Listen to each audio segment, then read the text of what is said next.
¿Sí están viendo la pantalla? La del teléfono, Doc.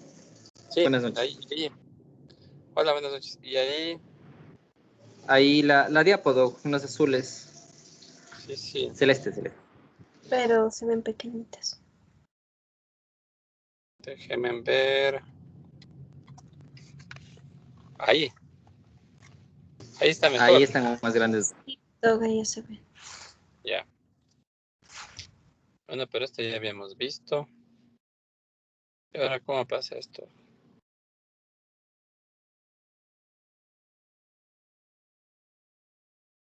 Hoy quedamos en conversar sobre la fisiopatología del síndrome nefrótico, ¿no?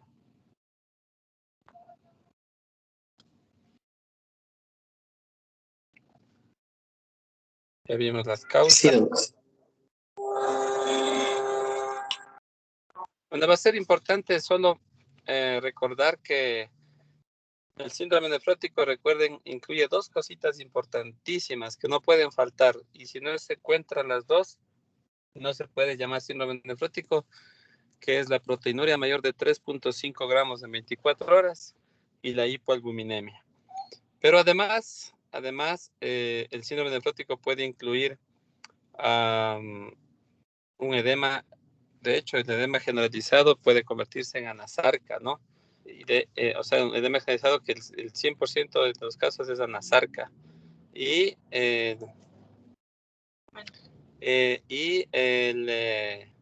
como existe una alteración fisiopatológica en el hígado por parte del síndrome nefrótico, va a ocurrir hiperlipidemia y lipiduria.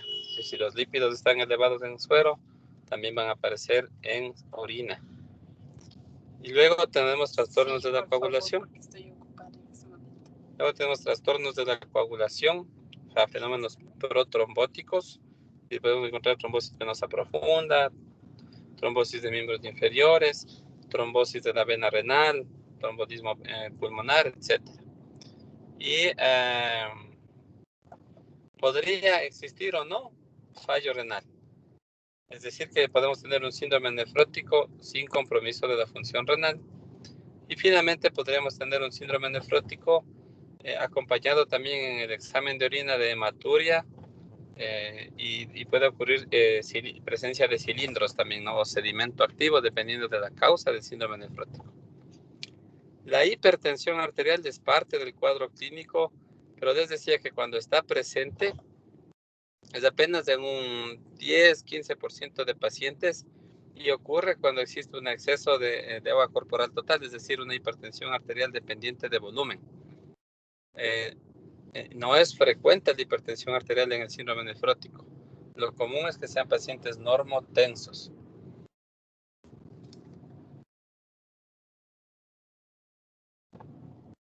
El edema del síndrome nefrótico. ¿Quién me quiere indicar? ¿Alguien de ustedes consultó cuál es la causa del edema en el síndrome nefrótico? ¿Qué es lo que encontraron de su revisión?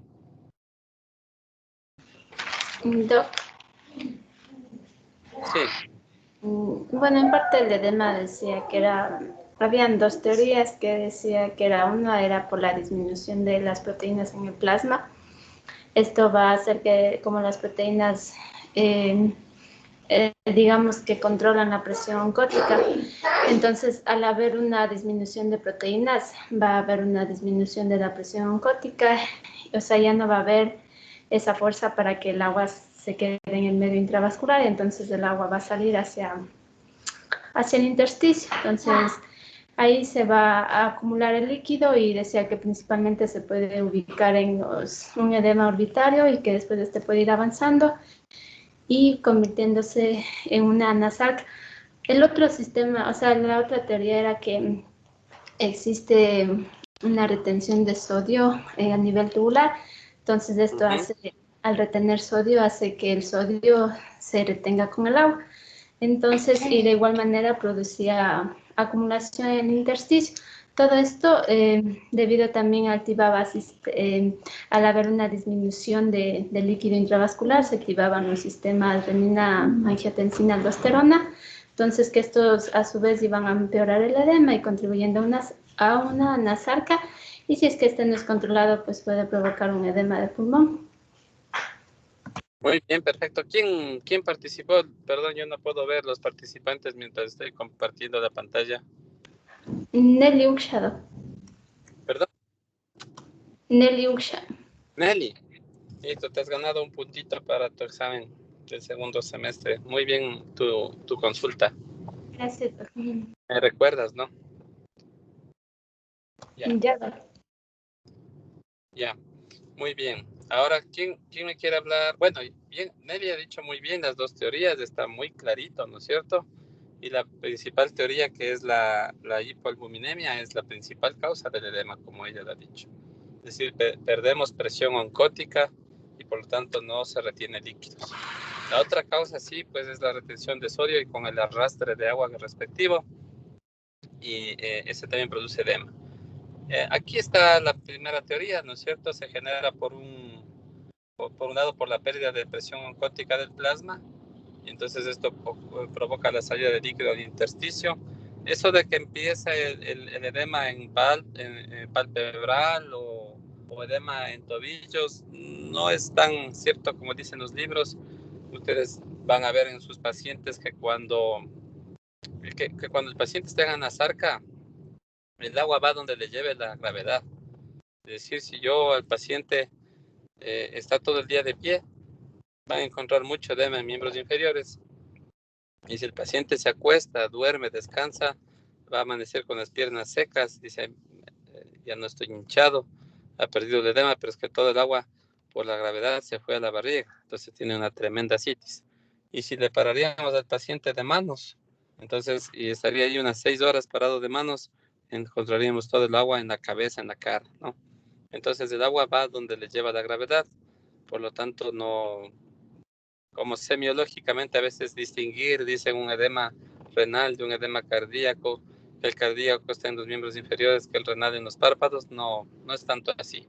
Sí, entonces el edema va a depender de la intensidad y de la gravedad. Me refiero a gravedad, la gravedad de la tierra.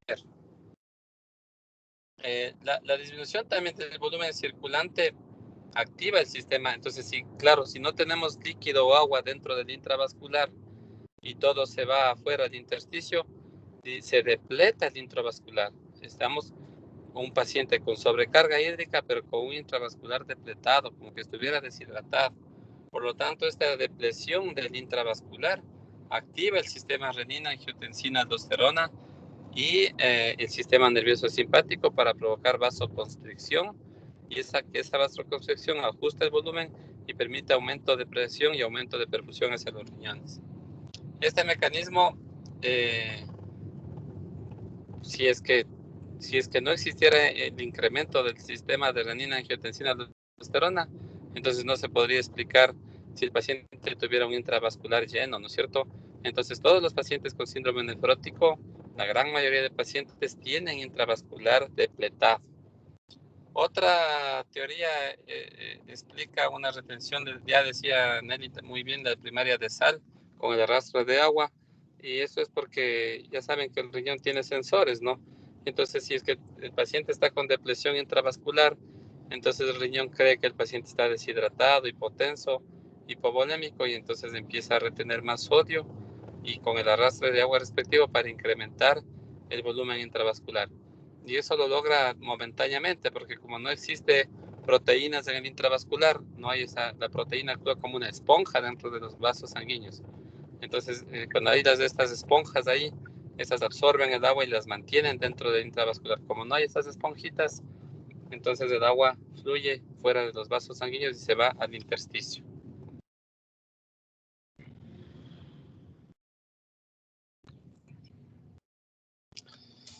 ¿Quién me quiere explicar lo que investigaron acerca de la hiperlipidemia? ¿Por qué se produce la hiperlipidemia en el síndrome nefrótico?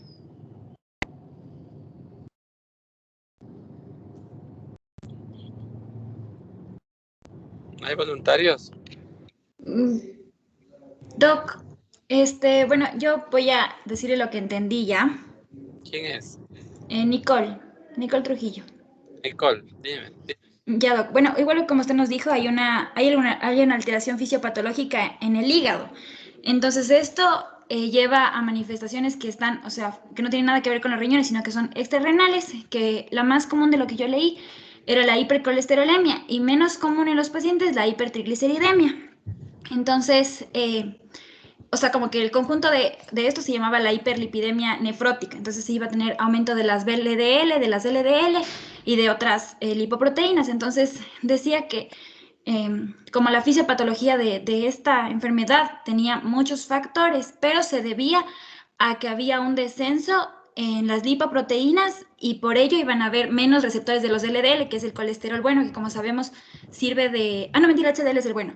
No. Había un descenso de las lipoproteínas y también disminuían los receptores para las LDL, para las lipoproteínas de alta densidad. Entonces, si es que había este descenso, también iba a conllevar a que haya, bueno, aparte de que se expresaban unas proteínas, que esa parte no la entendí, había también un descenso de la lipoproteína lipasa y de otra enzima. Entonces, eso llevaba a que haya un incremento, o sea, como un mecanismo compensador, haya un incremento de la síntesis hepática de las lipoproteínas y eso iba a hacer que o sea, el paciente en los exámenes nos revele hipercolesterolemia e hipertrigliceridemia. Muy bien, Nicole. Lo que ocurre, pues, como tú bien has dicho, es que si tenemos una hipoalbuminemia importante, eso también tiene sensores, nuestro organismo, y sensa una hipoalbuminemia importante y activa o estimula que el hígado produzca más proteína. El hígado es nuestra fábrica de proteínas.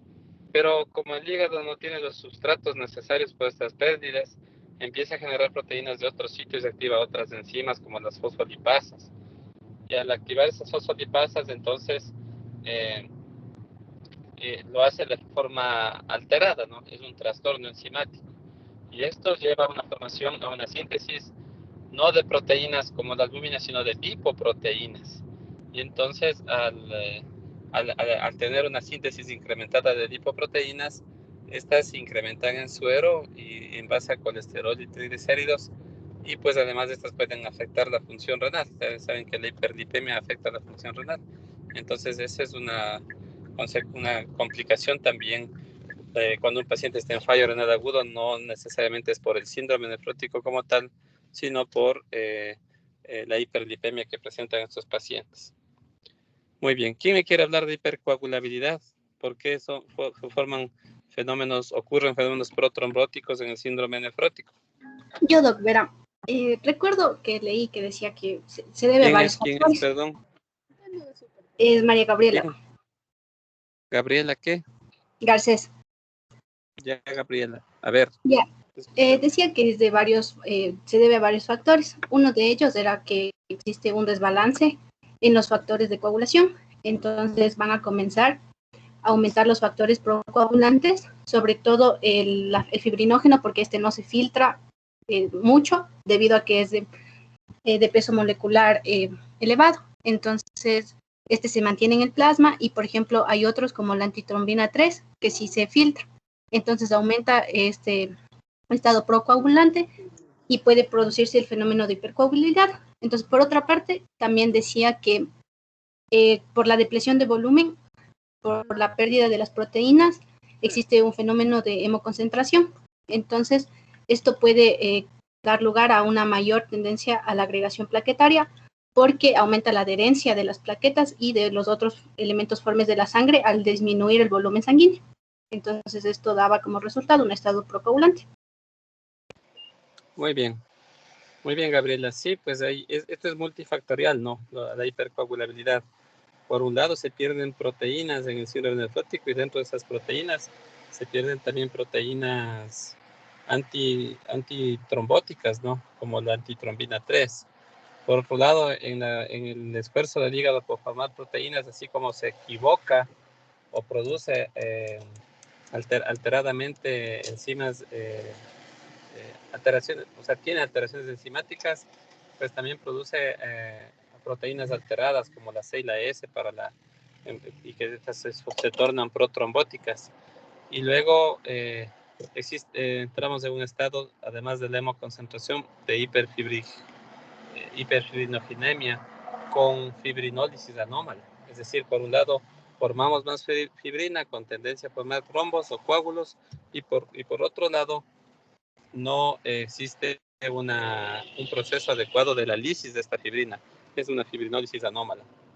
Todo esto lleva a fenómenos protrombóticos, es decir, como decía, pacientes con síndrome nefrótico muchas veces acuden con una pierna hinchada por trombosis venosa profunda en miembros inferiores, por ejemplo. Otras consecuencias, aparte pues, ¿no? de lo que hemos mencionado, son la malnutrición proteica cuando el síndrome nefrótico es crónico. Esto puede llevar a anemia, mayor susceptibilidad a infecciones. Los pacientes con síndrome nefrótico también empiezan a presentar alteraciones en la respuesta inmune. Son como pacientes inmunosuprimidos y pueden asociarse a fenómenos tiroideos como el hipotiroidismo. Hay algunas teorías que no saben si el hipotiroidismo como enfermedad de base o inicial se asocia o produce síndrome nefrótico, o al revés, que los pacientes con síndrome nefrótico son susceptibles de desarrollar hipotiroidismo. Lo que sí es cierto que ustedes, a todo paciente con síndrome nefrótico, debemos solicitarle exámenes de tiroides, TSH y T4, y pues un gran porcentaje de estos van a estar con hipotiroidismo clínico, que va a meritar el tratamiento de esta comorbilidad. Vamos al tratamiento. Ya sabemos, miren las causas, ya saben que en su cabeza tiene que estar 10.000 causas para síndrome nefrótico, así que la anamnesis va a ser importantísima. Tratar de encontrar la causa que está provocando esta alteración es lo más importante, porque si no tratamos la causa no se arregla el síndrome nefrótico. Entonces ya sabemos la fisiopatología, el porqué de los síntomas que presenta este paciente. Ya veremos cómo en cada una de las glomerulopatías o enfermedades renales se puede ir adjudicando los hallazgos extras de laboratorio que vamos a encontrar. Pero un tratamiento inicial es lo que se debe entender o completar con ustedes, para que ustedes como médicos generales tengan la posibilidad de empezar a tratar al paciente con síndrome nefrótico antes de referir al especialista. De hecho, que todos los pacientes con síndrome nefrótico, todos, absolutamente todos, tienen que ser transferidos o remitidos al especialista, sí, al nefrólogo, pero hasta que ustedes hagan la remisión, o si no tienen un médico nefrólogo cerca, o el paciente tiene que viajar mucho tiempo para acceder a un nefrólogo, ustedes ya deben empezar el tratamiento general, las normas generales. Y pues las medidas terapéuticas, como les dije primerito, tienen que ser enfocadas a la enfermedad de base. Si es que, por ejemplo, encontramos un proceso infeccioso tipo viral, una hepatitis viral C, que van a encontrar ustedes en la anamnesis y en el examen físico el cuadro clínico de una hepatitis viral, y esto está asociado a un síndrome nefrótico, pues tendrá que tratarse la hepatitis viral para que el síndrome nefrótico revierta, ¿sí? Pero mientras se va tratando la enfermedad de base, se pueden aplicar medidas generales para estos pacientes también, irlos tratando y que no se agraven por las consecuencias fisiopatológicas del síndrome nefrótico. Entonces, dentro de las medidas generales para controlar la causa básica pues, del problema, como ustedes se han dado cuenta, es esta disrupción, este edema en la membrana de filtración glomerular que ya vimos en las clases anteriores. Está compuesta, ustedes saben, por las células endoteliales vasculares fenestradas, la membrana basal glomerular y luego las células epiteliales con sus prolongaciones podálicas o podocitos. Entonces, o en el mesangio, que son las células de sostén de esta membrana basal, de esta membrana glomerular de filtración. Cuando existe la alteración en estas membranas, o en esta membrana de filtración, existe la pérdida de proteínas. Y la proteinuria, ya ven cómo desencadena todo el proceso o los mecanismos fisiopatológicos del cuadro clínico del síndrome nefrótico. Entonces, lo lógico, ¿sí? Lo lógico es tratar primerito la proteinuria. Y entonces debemos utilizar los fármacos que son antiproteinúricos por excelencia. Y de hecho, entonces nosotros utilizamos principalmente los IECAS. El fármaco más estudiado como antiproteinúrico es el enalapril. El enalapril, la dosis de 5 o 10 miligramos es una dosis adecuada para conseguir un efecto antiproteinúrico. Recuerden que los IECAS, los ARA2 como los sartán o los no producen hipotensión, no son hipotensores, son antihipertensivos.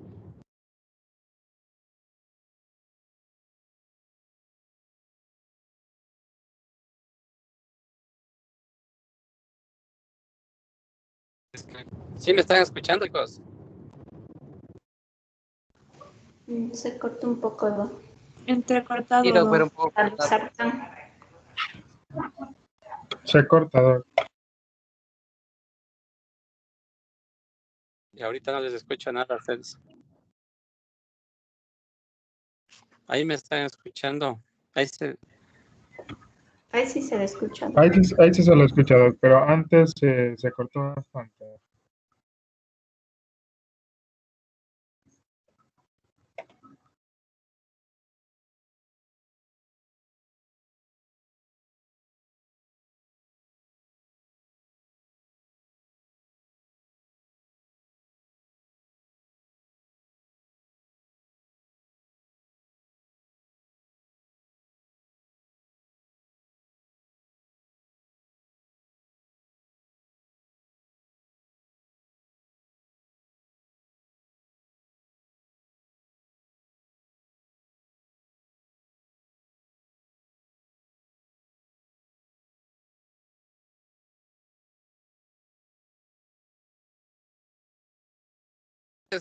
¿Hasta qué parte escucharon, chicos? ¿Hasta qué parte escucharon bien? Estamos ahora dos de los sartando.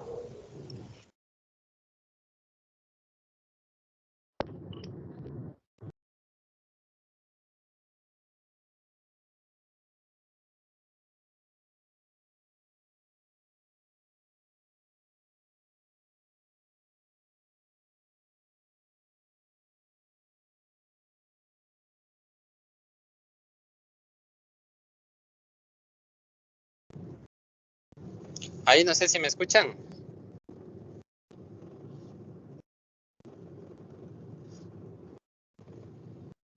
Sí, Doc. Sí, Doc. Sí, están escuchándome. Ahora voy a empezar a compartir la pantalla otra vez, sí.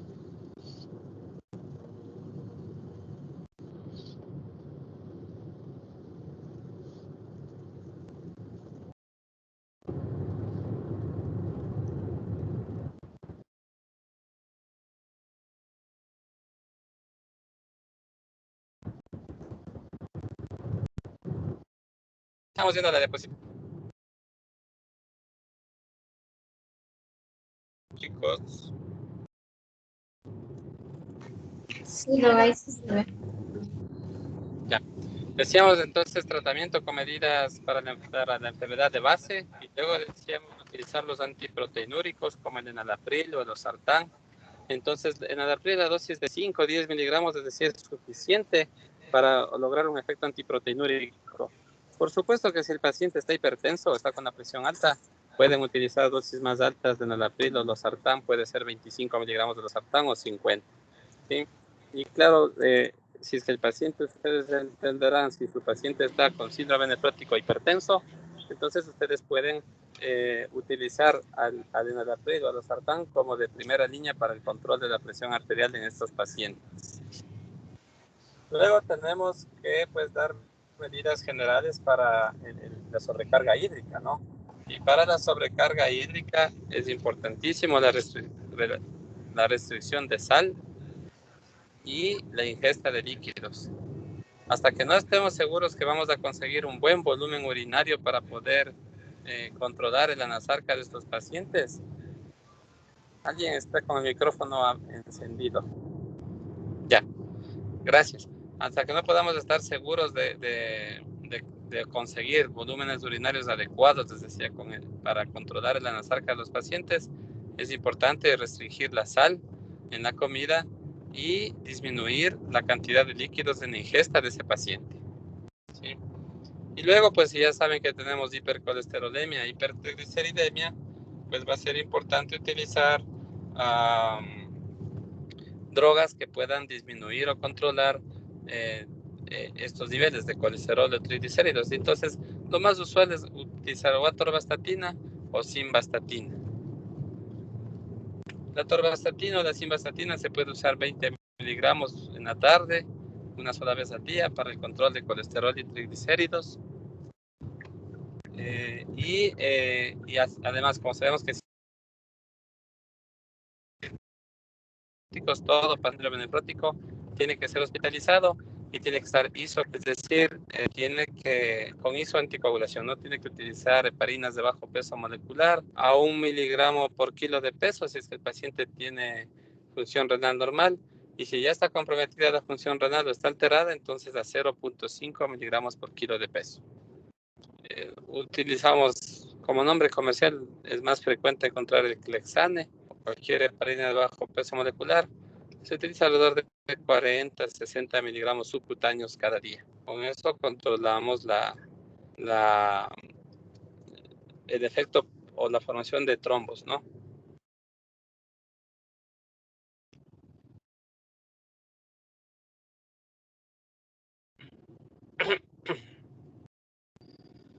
Miren que también está indicado en el tratamiento del síndrome nefrótico. Hay algunos estudios que demuestran el uso de AINES, que puede mejorar un poco este proceso inflamatorio glomerular, los antiinflamatorios no esteroidales.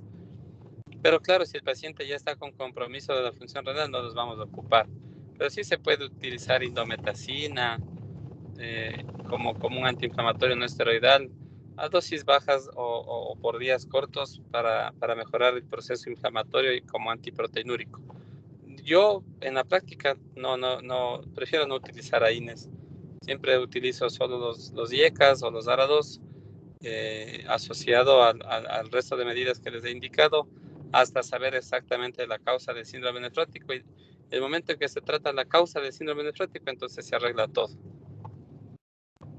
Por ejemplo, cuando ustedes logran conseguir un efecto antiproteinúrico adecuado, con niveles de proteinuria que están menores de 1 gramo en 24 horas, la hipercolesterolemia y la hipertrigliceridemia bajan sustancialmente y ya no necesitan utilizar, por ejemplo, simvastatina o atorvastatina o gemfibrosil.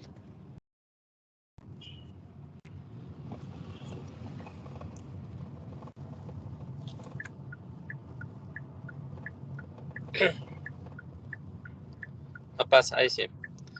¿Está claro hasta aquí, chicos, del tratamiento general del síndrome nefrótico? ¿Tienen alguna pregunta?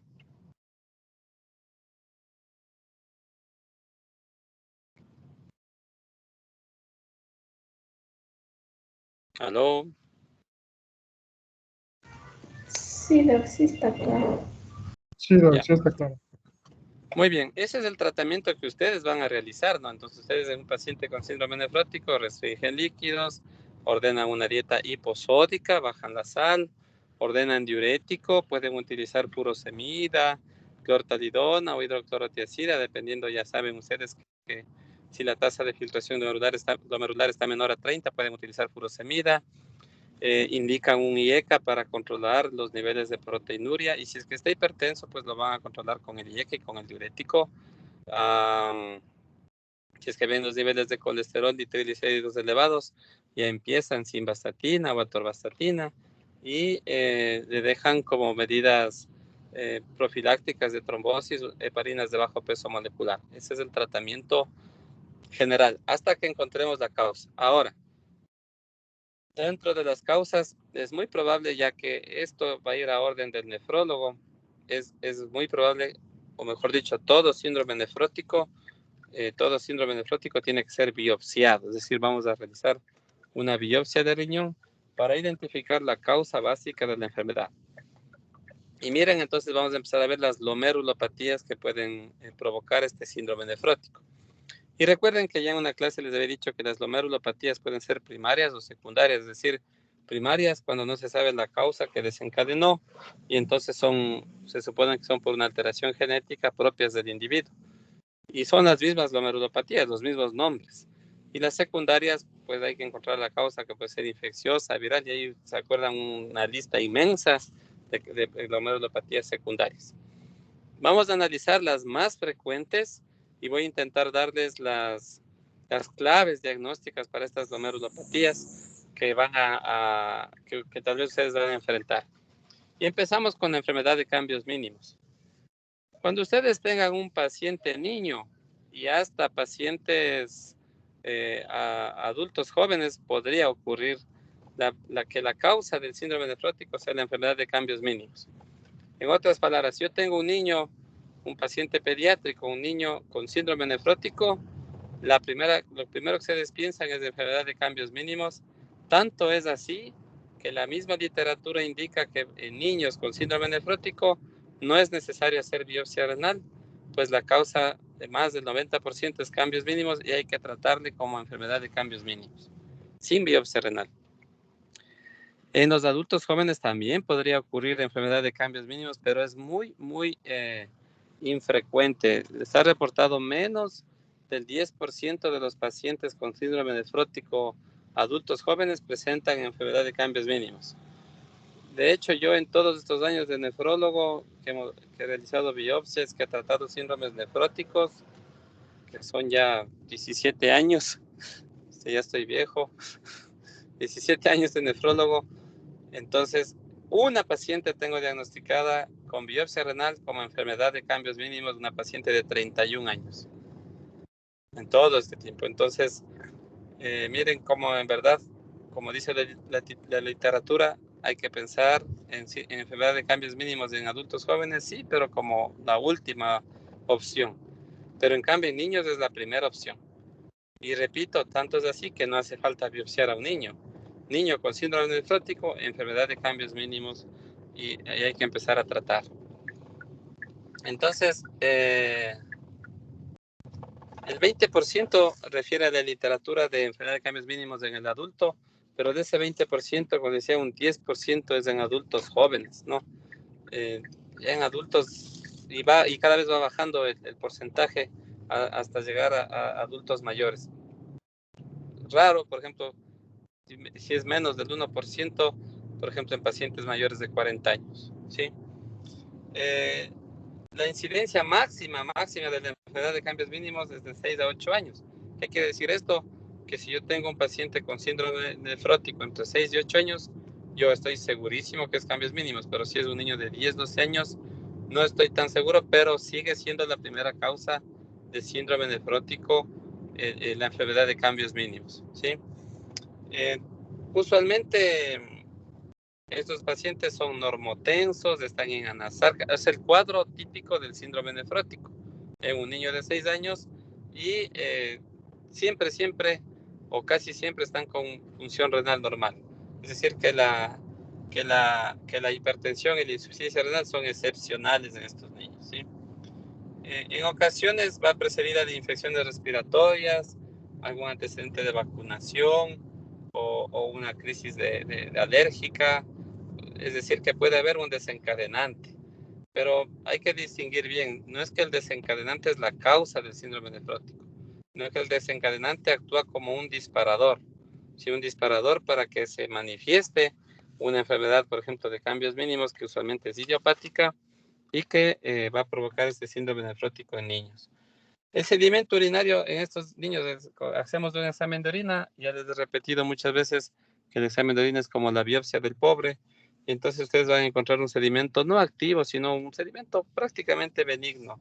Podría haber hematuria asociada a la proteinuria, obviamente, del síndrome nefrótico, pero nada más, no va a haber cilindros, no va a haber células, es decir, no hay un sedimento activo importante. Puede estar acompañado de hematuria, aunque el síndrome nefrótico de la enfermedad de cambios mínimos, en la gran mayoría de pacientes es un síndrome nefrótico puro, es solo proteinuria. Proteinuria, ya saben, en los rangos mayores de 3.5 gramos en 24 horas. En la microscopía de luz, o sea, si es que llegáramos a hacer, ¿cuándo hacer una biopsia a un síndrome nefrótico en un niño? Entonces yo evalúo al niño, indico que es un síndrome nefrótico, que es por enfermedad de cambios mínimos, y y empiezo mi tratamiento. El tratamiento de primera línea para la enfermedad de cambios mínimos es la prednisona, es decir, corticoide, a dosis de 0.8 miligramos por kilo por día.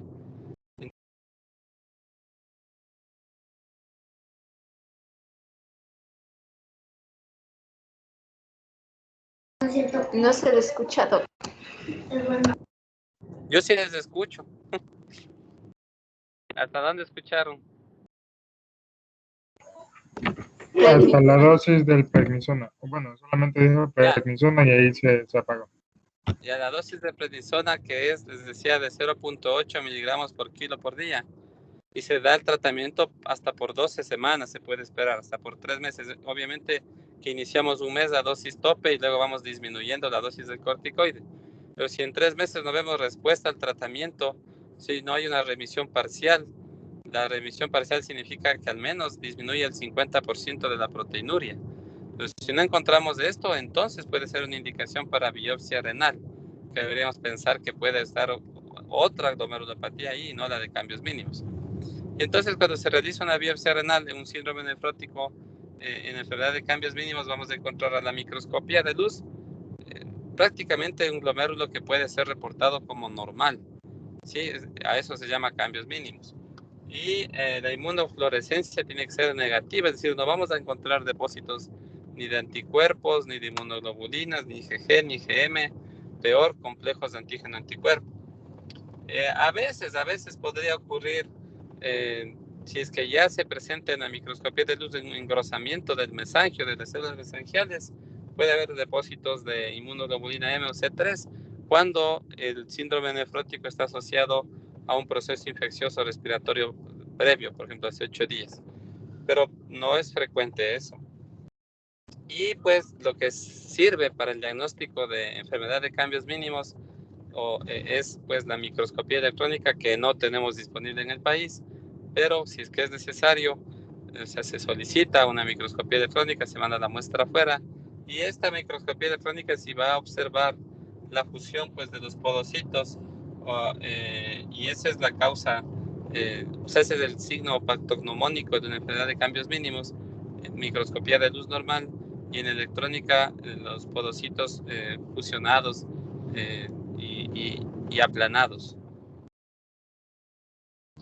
La proteinuria principalmente es albuminuria. Acuérdense que hay otras proteínas también que se pierden, pero principalmente en el síndrome nefrótico son proteinurias de origen de albuminuria, ¿no?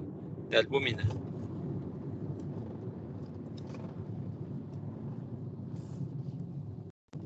Cuando ustedes empiezan un tratamiento para enfermedad de cambios mínimos, hay algunos que indican que el tratamiento para cambios mínimos debe ser solo el tratamiento general del síndrome nefrótico, es decir, lo que ya revisamos, IECAS, hipolipemiantes, etc. Y pues muchas veces se ha reportado que hasta en un 40% de los casos puede haber remisión espontánea, es decir, sin tratamiento solito puede remitir un síndrome nefrótico.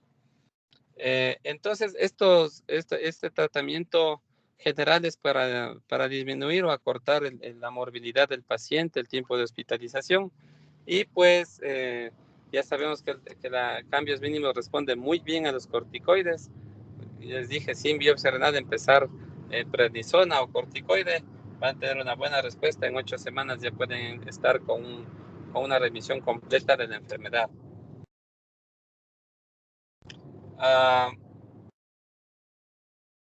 El problema es, no sabemos cuándo retirar, o sea, dar los corticoides, dar a dosis bajas, algunos mantienen por meses, pues que hay el riesgo de que si retiramos el corticoide muy temprano, puede haber mucha recidiva, casi está reportadas recidivas de hasta el 50%, es decir, que vuelve el paciente a presentar un síndrome nefrótico o vuelve a aparecer proteinuria en rango importante en la muestra de orina de 24 horas.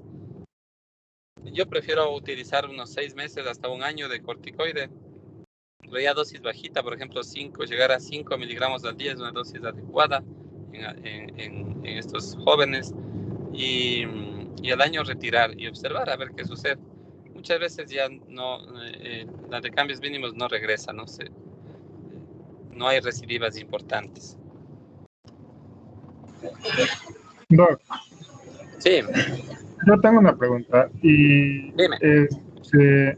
o sea, simplemente quería preguntarle en un enfoque general. Generalmente, o sea, los pacientes con síndrome nefrótico, ¿cómo llegan a la emergencia? Aparte de, bueno, de los síntomas de la patología base. Si tienen algún síntoma, por ejemplo, específico que nos, aparte de, bueno, la proteinuria que se ve en los exámenes y todo, pero ¿qué es lo que hace pensar en sí en el síndrome nefrótico? Aparte del idioma o no sé si El me entiende. anasarca. El El anasarca. anasarca sin hipertensión. Entonces, ven un paciente con anasarca, lo primero que viene a la mente es síndrome nefrótico. Y así vienen a la emergencia, hecho un globo. Ya voy a ver si mañana, yo ahorita ingresé a una paciente con síndrome nefrótico, o sea, con posible síndrome nefrótico. Hay que pensar también en problemas hepáticos, hepatopatías o fallas cardíacas congestivas. Pero el anasarca es lo que les hace sospechar de síndrome nefrótico. Y como les dije, usualmente están normotensos, ¿no? Entonces yo voy a ver si mañana logro tomar una fotito a la paciente y el jueves les muestro cómo vienen los pacientes. Muchas gracias. Recuerden que ya habíamos mencionado en términos generales también que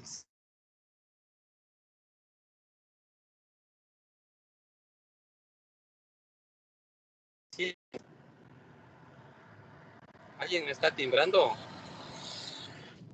¿Alguien me está timbrando? No,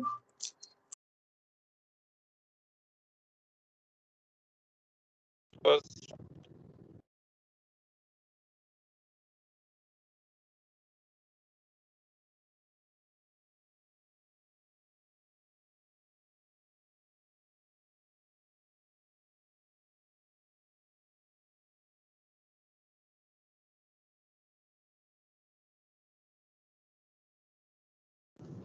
chicos, ¿sí me escuchan? ahorita sí. Sí, Doc, sí se lo escucha. Alguien me estaba tirando del curso y luego se cruzó una llamada, no sé. Perdón. Entonces, sí está sí está clara la respuesta, ¿no? Sí, Doc, muchísimas gracias. Ok, entonces vamos a compartir otra vez mi pantalla. Ya estamos terminando.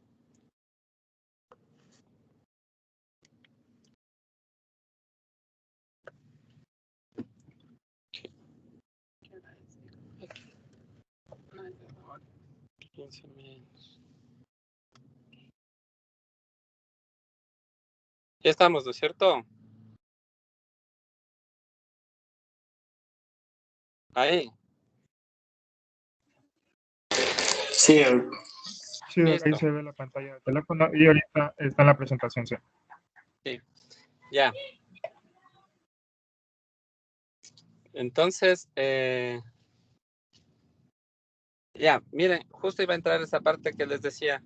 No es, casi nunca es necesario utilizar agentes alquilantes o inmunosupresores en una enfermedad de cambios mínimos. Pero todo hay que individualizar, ¿no? Hay que ver de acuerdo a cómo va evolucionando el paciente. Entonces, los que no hagan una revisión verdadera de la enfermedad, o sea, es decir, que ya van con el tratamiento un año y no logran conseguir que baje esa proteinuria, muchas veces ya no está con clínica de síndrome nefrótico el paciente, pero se queda con proteinurias de más de 1 gramo, 1500, y sabemos que si está perdiendo más de 1 gramo de proteínas, se daña más el riñón. Entonces, tenemos que pensar, ver si asociamos un inmunosupresor, un agente alquilante. Entonces podríamos utilizar, si es que el paciente tiene buena función renal, aconsejo mejor ciclosporina, que es un buen inmunosupresor y un excelente antiproteinúrico. Pero claro, si es que es un poco nefrotóxico, ¿no? Entonces, si tiene comprometida la función renal, no podemos utilizar ciclosporina y podríamos utilizar o ciclofosfamida o clorambucil, un agente alquilante. Pero eso ya es información general para ustedes.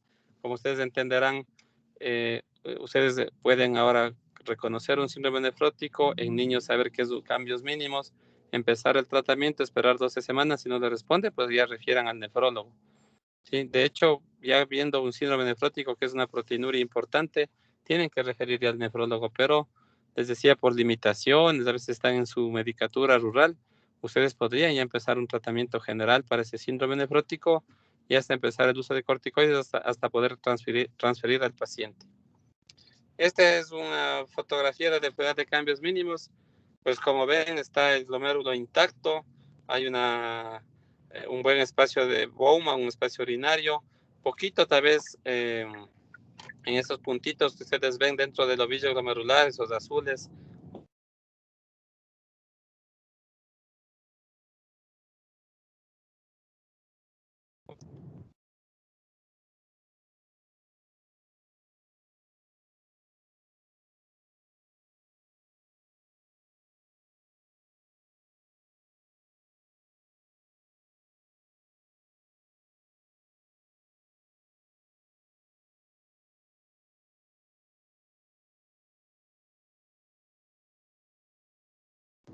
Perdón chicos, se cortó.